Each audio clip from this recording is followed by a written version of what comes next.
오늘 본문은 아브라함이 받은 복을 상기시키면서 무엇보다 그가 어떻게 수많은 사람들 중에 믿음의 조상이 되었는지를 우리에게 전해주고 있습니다. 그는 잘 아시다시피 그가 사랑하는 아들 이삭을 하나님께 아낌없이 드릴 만큼 철저하게 순종했던 사람이었습니다. 3일 길을 아들 이삭과 함께 걸어가면서 아브라함이 어떠한 생각을 하였을까 한번 생각해 보십시오. 아마 여러 생각들이 교차했을 것입니다. 아니, 하나님께서 100세의 나에게 아들을 주셨는데 어떻게 아들을 제물로 바치라고 말씀하실 수 있을까? 인간적인 생각도 있을 것이고 하나님을 향하여 섭섭한 마음도 있을 수도 있을 것입니다. 하지만 그가 최종적으로 아들 이삭을 제물로 바칠 수 있었던 이유는 아마 그가 경험한 하나님에 대해서 그는 묵상하고 확신했기 때문입니다. 그가 믿는 하나님은 어떠한 분이셨습니까? 애굽에 가 있을 때 자신의 아내를 누이라고 속이면서까지 거짓말을 했지만 하나님께서는 아브라함 가정을 돌보셨고 은혜를 주셨습니다. 여러 가지 환난과 시험과 그런 상황의 힘든 과정 속에서도 하나님은 은혜를 베푸셨습니다. 그리고 불가능한 상황 속에서 하나님은 전능한 하나님이시다라고 말씀하시면서 불가능을 가능케 하셨던 분이셨습니다. 그래서 아브라함은 하나님을 믿기에 그가 이렇게 하나님을 향한 놀라운 믿음의 결단, 순종의 모습을 보일 수 있었던 것입니다. 히브리서 11장 17절과 19절에 보시면 아브라함은 시험을 받을 때 믿음으로 이삭을 드렸으니 그는 약속들을 받은 자로되 그 외아들을 드렸느니라. 그가 하나님이 능히 이삭을 죽은 자 가운데서 다시 살리실 줄로 생각한지라. 비유컨대 그를 죽은 자 가운데서 도로 받은 것이니라. 아멘. 생각의 승리 때문에 놀라운 믿음으로 나아가게 된 것입니다. 히브리서 11장 19절에서 어떻게 말합니까? 그가 이삭을 죽은 자 가운데서 다시 살리실 줄로 생각한지라 라고 말합니다. 오늘 기도하실 때 우리가 삶의 터전으로 나아가면서 우리의 생각이 바뀌길 원합니다.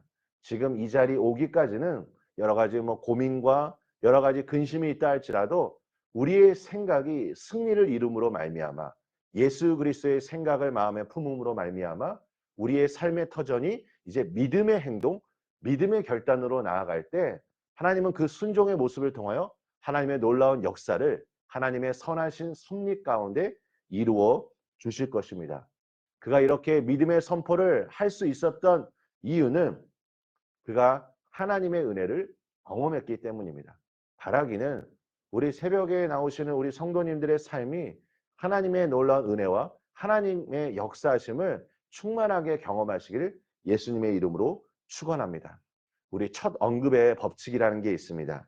성경 속에 등장하는 이 단어의 뜻을 알기 위해서 가장 먼저 이 단어가 언제 쓰여졌는지를 살펴보는 것입니다. 제가 몇 번 말씀드렸지만 이 경외라는 말이 가장 먼저 쓰여진 때가 바로 아브라함이 아들 이삭을 드릴 때 하나님께서 아브라함을 향하여 말씀하신 것입니다.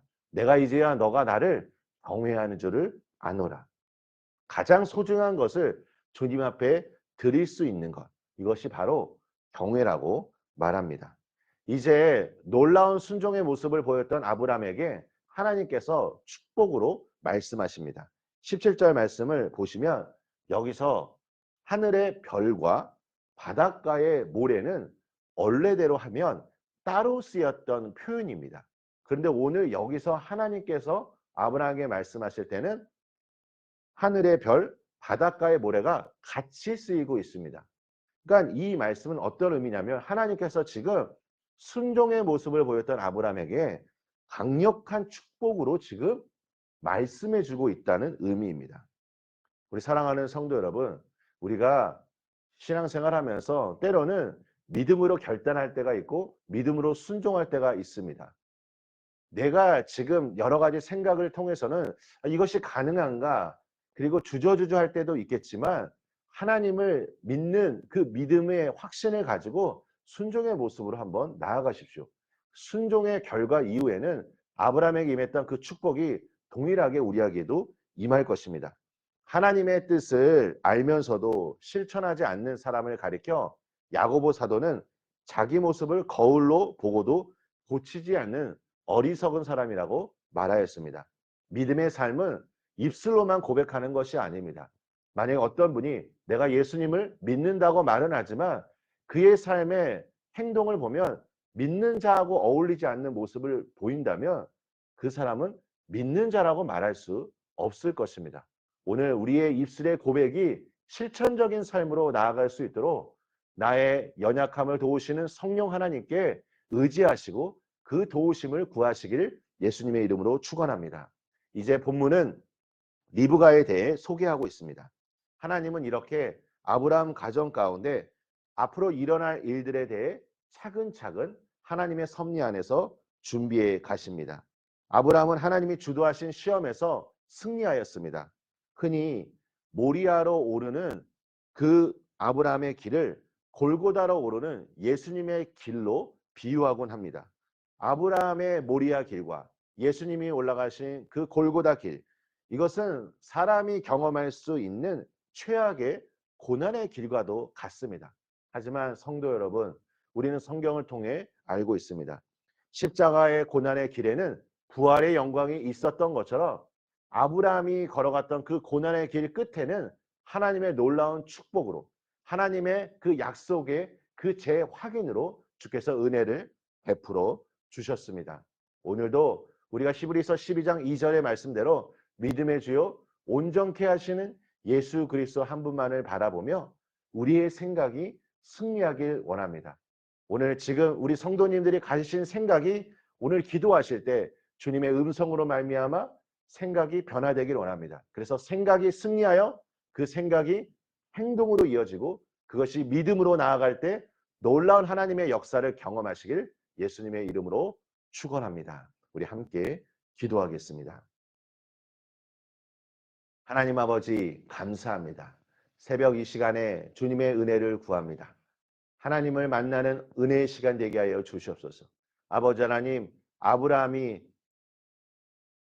믿음의 생각을 하여 믿음으로 결단하고 순종의 모습을 보였던 것처럼 오늘 우리의 생각이 하나님이 주시는 그 말씀과 음성으로 우리의 생각이 믿음의 생각으로 바뀌어지기를 원합니다. 주님 나를 도우시고 인도하여 주셔서 우리 성도님들의 삶 속에서 하나님의 놀라운 살아계심이 세상 많은 사람들에게 증거되게 하여 주시옵소서. 예수님의 이름으로 기도합니다. 아멘.